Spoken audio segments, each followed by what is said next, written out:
एक व्यक्ति ने बोलने वाला तोता पाल रखा था।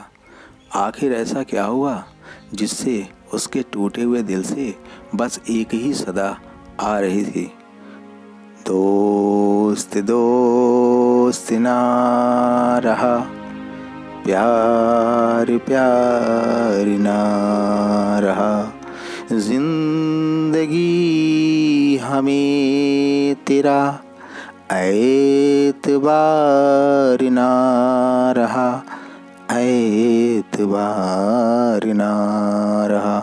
तोता पिंजड़े में बंद रहता था, फिर भी अपने मालिक से बहुत ही खुश और मालिक का वफादार था। उसका कारण ये था कि वह व्यक्ति भी तोते का बहुत ज़्यादा ख्याल रखता था। ऑफिस जाने से पहले और वापस आकर सीधा अपने तोते के पास रुकता, उसको दाना पानी डालता और उससे मज़े मज़े की बातें करता था। वह तोता भी मालिक के न रहने पर उदास रहता और मालिक के घर आने पर खुश हो जाता था। कुछ समय बाद तो घर में बड़ा बदलाव आ गया। उस व्यक्ति ने शादी कर ली और अपनी बीवी को लेकर अलग मकान में रहने लगा और नए मकान में जाते समय अपने तोते को भी साथ ले गया। अब तोता नए घर में पहले से ज़्यादा खुश रहने लगा था। तोते की खुशी का कारण खूबसूरत नई मालकिन थी, जो मालिक की गैर मौजूदगी में तोते का ख्याल रखती, उससे मीठी मीठी बातें करती थी। दरअसल तोते को खूबसूरत औरत कुछ ज़्यादा ही अच्छी लगने लगी थी। तोता मालिक की बीवी को देखकर सीटी बजाता तो वह खिलखिलाकर हंस पड़ती और तोता खुशी से निढाल हो जाता। अब तो वह अपने मालिक को भी ज़्यादा लिफ्ट नहीं देता था, क्योंकि अब उससे बातें करने को खूबसूरत औरत सारा दिन घर में होती थी। एक दिन मालिक के ऑफिस जाने के बाद एक अजनबी घर में घुस आया और वो औरत उस व्यक्ति के साथ सारा दिन कमरे में बंद रही। तोता हैरान था कि यह कौन है जो पहली बार उसके घर में आया और उसकी मालकिन के साथ कमरे में घुसा रहा। फिर तो यह डेली की दिनचर्या हो गई। जैसे ही मालिक ऑफिस को जाता, वो आदमी घर में आ जाता और औरत के साथ सारा वक्त बातें करता और अजीब अजीब हरकतें करता और दोपहर के वक्त वापस चला जाता। अब उस आदमी के आने से खूबसूरत मालकिन तोते को तकरीबन भूल चुकी थी। मालकिन की बेरुखी भरे व्यवहार से अब तोता उदास व परेशान रहने लगा।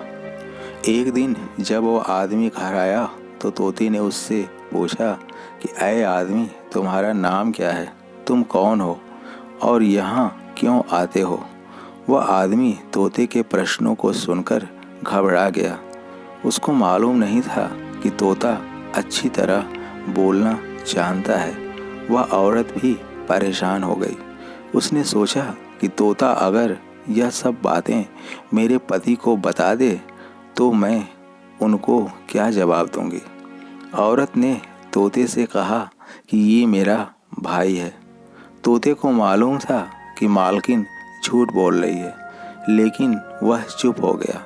उसको समझ लग चुकी थी कि उसके मालिक के साथ धोखा हो रहा है। उसका दिल बुझ गया और वह पूरी तरह खामोश रहने लगा। कई बार उसने सोचा कि मालिक को बता दें कि उनकी गैर मौजूदगी में एक अजनबी घर आता है और सारा वक्त उनकी बीवी के साथ गुजार कर दोपहर के बाद चला जाता है, लेकिन वह अपने मालिक को दुख देना नहीं चाहता था। वैसे भी जिस दिन से तोते ने उस अजनबी से सवालात पूछे थे, उस दिन के बाद वह अजनबी उनके घर नहीं आया था। अब खूबसूरत मालकिन ने दोबारा से तोते के साथ वक्त गुजारना शुरू कर दिया था।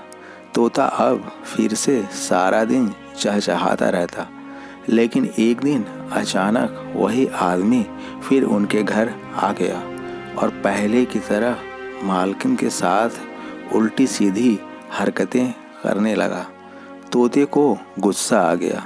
उसने चिल्लाकर उस आदमी से कहा, ओ बेगैरत, आज तो मैं मालिक को बताकर ही रहूँगा कि तुम उसके घर आकर उसकी बीवी के साथ रंगरेलियाँ मनाते हो। वो आदमी बोला कि तोते मियाँ, फिक्र ना करो, तुम्हारा बंदोबस्त हमने कर लिया है।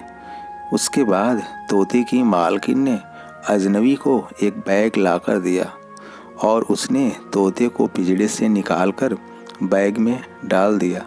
तोते ने बहुत शोर मचाया और मालकिन की मिन्नतें भी की कि उसको छोड़ दे, लेकिन मालकिन ने उस अजनबी से कहा कि इस तोते को वीरान जगह ले जाकर जान से मार दे। आज के बाद ना यह घर में होगा और ना ही हमको इससे कोई खतरा होगा। वह अजनबी बैग लेकर जंगल की तरफ रवाना हो गया। तोता बैग में बैठा सोच रहा था कि काश उसने इंसानों की तरह बोलना ना सीखा होता तो आज यूं बेबसी की मौत ना मरता और नाहक में उसकी जान नहीं जाती। दरअसल तोते के मालिक की खूबसूरत बीवी बेवफा व बदचलन निकली। वह अपने पति के ऑफिस जाने के बाद अपने आशिक को घर बुलाकर मुंह काला करती थी। उसको इस बात का तनिक भी ख्याल नहीं रहा कि घर में मौजूद तोता इंसान की तरह बोलना जानता है। जिस दिन तोते ने उस औरत के आशिक से सवाल किए तो औरत को खतरा महसूस हो गया कि यह तोता बहुत जल्द ही उनकी करतूत मालिक को बता देगा। तो उसने अपने प्रेमी के साथ मिलकर तोते को रास्ते से हटाने का फैसला कर लिया था। चलते चलते वह अजनबी जंगल में पहुंच गया। उसने तोते को बैग से निकाला और कहा कि हमारी तुमसे कोई दुश्मनी नहीं, मगर तुमको मारना हमारी मजबूरी है, वरना तुम हमारे मिलने का राज उस औरत के पति को जरूर बता देते। तोते ने उस अजनबी से कहा कि मैं खुद पिंजड़े से आज़ादी चाहता था। अगर तुम मुझे आज़ाद कर दो तो मुझे क्या ज़रूरत है दोबारा उस कैद में जाने की। मैं इस जंगल में आज़ाद ज़िंदगी गुजारूंगा। उस आदमी को तोते की बात में वसन महसूस हुआ और उसने तोते को मारने की बजाय उसे आज़ाद कर दिया और वापस चला गया। तोता वहाँ से उड़ा और अपने घर वापस पहुंचकर पेड़ पर छुपकर बैठ गया। शाम को उसका मालिक ऑफिस से वापस लौटा तो तोते को पिंजड़े में मौजूद ना पाकर अपनी पत्नी से पूछा तो उसकी बीवी ने झूठ बोल दिया कि उसने दाना डालने के लिए पिंजड़ा खोला तो तोता झट से उड़ गया।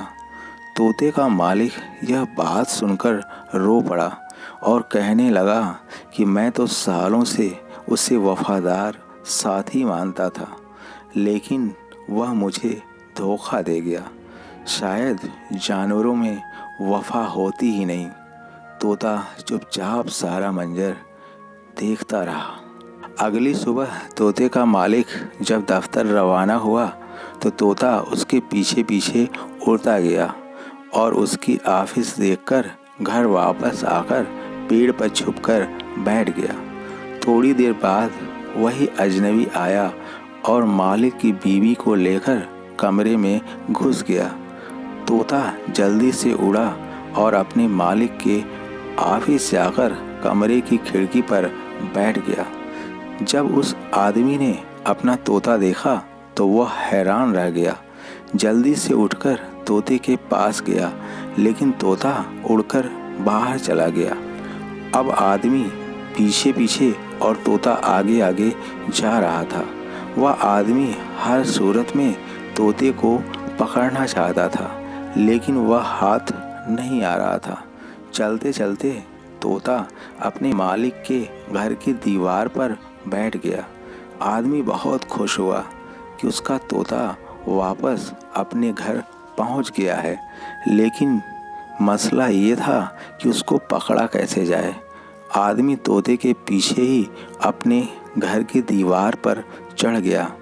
तोता दीवार से उड़ा और सीधा कमरे के दरवाजे के बीच जा बैठा। वो आदमी दीवार से उतरकर तोते के पीछे कमरे में दाखिल हुआ तो आगे का जो मंजर उसको नज़र आया, कुछ पल के लिए तोते को भूल गया।